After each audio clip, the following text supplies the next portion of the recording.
First of all, I think the story was probably true. May or may not be a fairy tale that Mark Twain was telling.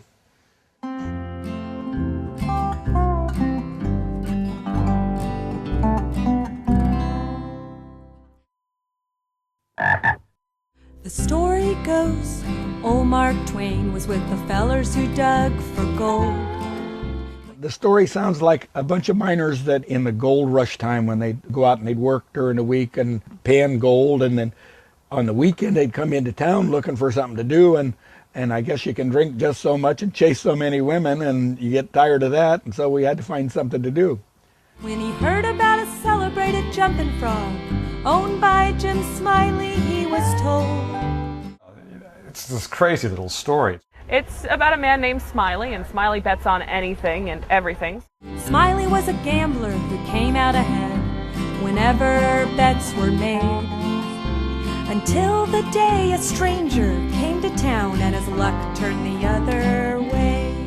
He had this fighting dog, and he bet on this fighting dog, and he bet on a horse, he bet cats, anything.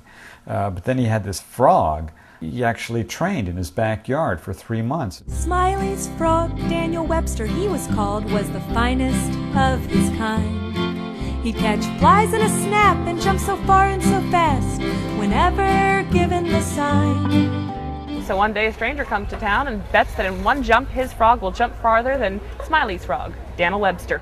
So the Smiley character goes out to the ponds there and comes back with another frog, and he gives him the frog to have a jumping contest. But on the day that bet was made, Daniel sat there like a rock.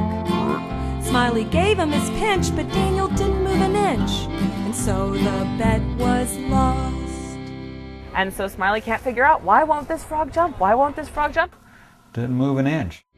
Smiley's heart sank low as the stranger walked away with his cat.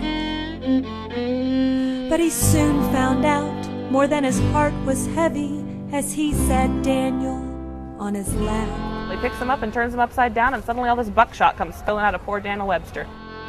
It's a shame the truth was not discovered until the stranger was well on his way. This one guy, I guess he decided that his frog wasn't quite up to snuff, he needed a little bit of an edge. Someone had fed Daniel Webster, the jumping frog, a ton of buckshot that day.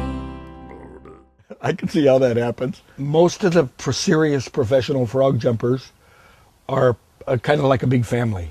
I mean, they'd help you in a minute, but when it comes to frogs, no. The jumping frog, Jubilee, the jumping frog, Jubilee, the jumping frog, Jubilee.